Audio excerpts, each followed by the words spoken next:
Kung Fu is not a mystical art of flying monks. It is a biomechanical system designed for combat. Here is what matters and why you should understand its principles. You need to drop the Hollywood image. Kung Fu translates to skill achieved through hard work. Its foundations trace to the Xia and Shang dynasties for hunting and military training. The Shaolin Temple formalized these methods in the 5th century, integrating physical practice with meditation. This created a system of disciplined mechanics, not secret techniques. You train the body to move efficiently under pressure. The animal styles that emerged later were not about imitating animals. They encoded specific combat strategies: tiger for power, crane for balance, leopard for speed, snake for precision, dragon for adaptability. Each movement has a clear purpose.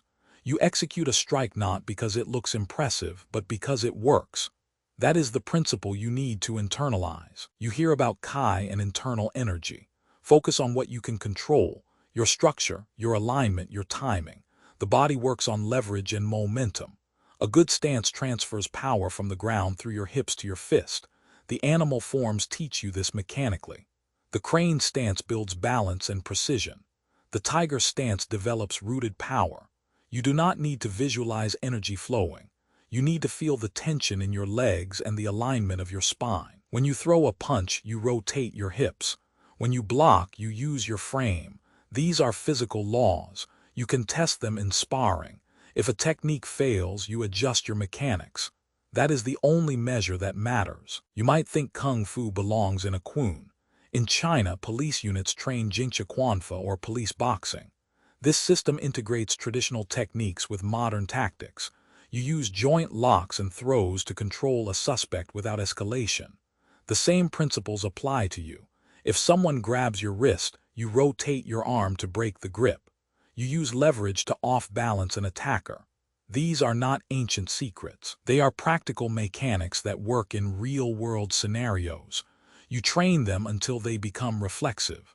The goal is not to fight longer. It is to end the threat quickly and safely. That is the core of combatives. You want to test your skills. Sanda or Sanchu is the full-contact sport version of Kung Fu. It combines strikes with wrestling and throws. You punch, kick, then shoot for a takedown. This mirrors the reality of unarmed combat. You cannot rely on one range. You need to flow from striking to grappling. Sanda teaches you to close distance, control the clinch, and dump your opponent. The footwork comes from traditional forms, but you apply it under pressure. You learn to read your opponent's weight shifts. You set up throws with strikes. This is not about scoring points. It is about controlling the engagement. If you train Sanda, you train for actual combat. You see Tai Chi practiced in parks for health.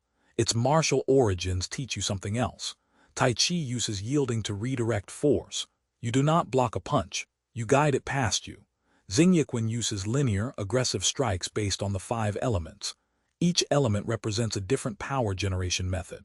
Metal for penetration, water for flow, fire for explosive power. You practice these forms to condition your body and ingrain movement patterns. The slow practice builds awareness of your center of gravity. You learn to move as a single unit. When you speed up, the mechanics stay the same. You do not need to believe in Kai. You need to feel the connection between your feet and your hands. The Southern Shaolin 5 animals are not a taxonomy of techniques. They are a framework for combat strategy. Tiger teaches you to overwhelm with power. Crane teaches you to maintain distance and strike precisely. Leopard teaches you to explode into range. Snake teaches you to target weak points. Dragon teaches you to adapt and flow. You do not need to master all 5. You find the style that matches your body type and temperament. A smaller fighter benefits from snake and crane. A larger fighter uses tiger and leopard. You drill the movements until they become instinct. In a fight, you do not think about the animal. You execute the strategy. That is the difference between knowing and doing. Kung Fu is a living system of combat mechanics.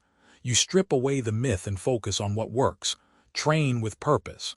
That is the only path.